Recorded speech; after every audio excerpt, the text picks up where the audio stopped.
Greetings fellow YouTubers, and welcome to my honest review of the 15-inch Retina display, the late 2013 model. This is the one without the dedicated graphics, but I have upgraded to 16 GB of RAM. It's the one with the standard, only 2 GHz of quad-core i7, because I don't think I'll need anything else. I don't need a faster CPU anyways. And it has the Iris Pro graphics, of course. And that's it for the graphics. It's just Intel Pro graphic.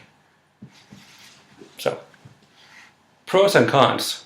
Well, it's really fast. That's a good pro. It boots up at least as fast as my iMac, also with flash storage.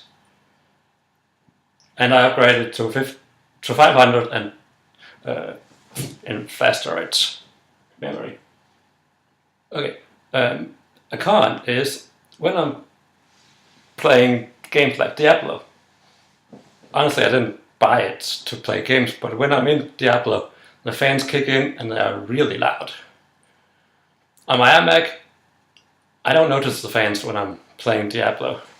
I might notice the fans if I turn off the sound speakers when I'm playing something like Crysis 3 or something like that. But first-person shooter games are much more taxing on the graphics, so.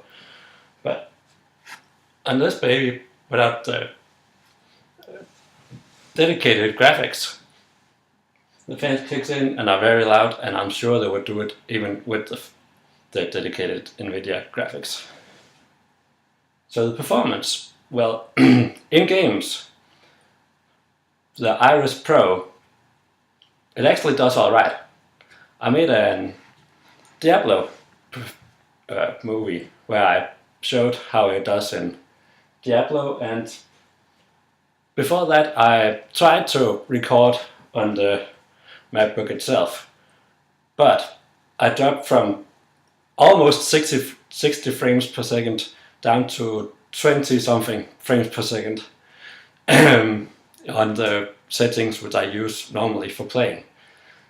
So I thought, okay, not gonna happen. So recording while playing games on the Retina without the dedicated graphics is a no-go. The frames will drop too fast. But with the Iris Pro only, I can actually get some decent gaming on it. I have to keep in mind that I can't push the settings up more than middle settings. I can't go all the way to Retina. Then I'll have 20 or something frame rates if I go Retina resolution. So it's not great for gaming, but that's okay because I didn't buy it for gaming. Now, the performance, opening things up, is of course super fast.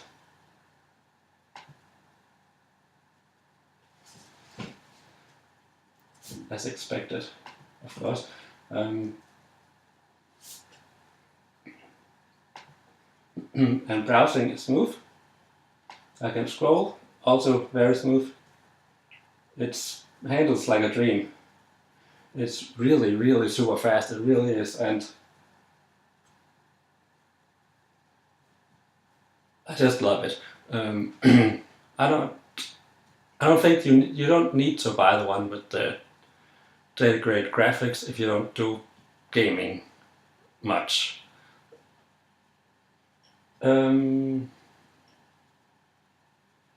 Let's see any other cons. The pros are, it's fast, it boots up really fast, it's acceptable for gaming if you don't mind that the settings are not super high or anything like that. It actually does okay in gaming, not really good. Now the cons is very loud when the fans kick in when you're gaming. I haven't noticed it when I'm not gaming, then it's super silent.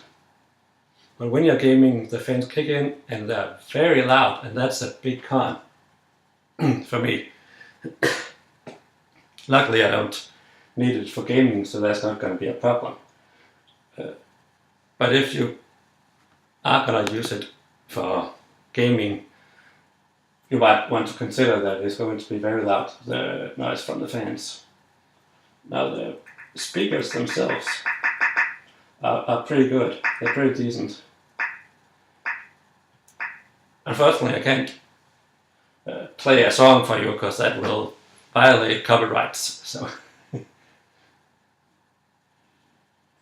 I'm not going to do that, but the speakers on this 15-inch is better sound, and it's louder, and it's just all better than my old 13-inch classical MacBook Pro. When I got it, I thought the sound were good, but now that I have this, I can totally hear that's the difference, and the sound from the speakers on the 15-inch is much better.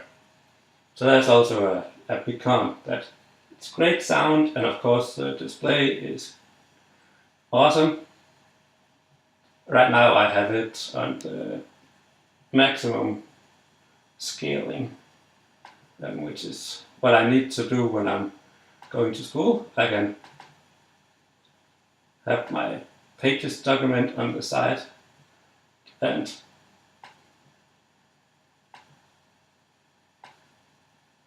I can write notes, and I can look at some information on a web page if I need for an article or something like that.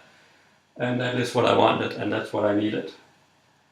Can't really do that on my old 13-inch. Then I have to place it over, half over, and that just sucks. So it's fast. It's not meant for gaming. It's very loud when you are gaming, the fans.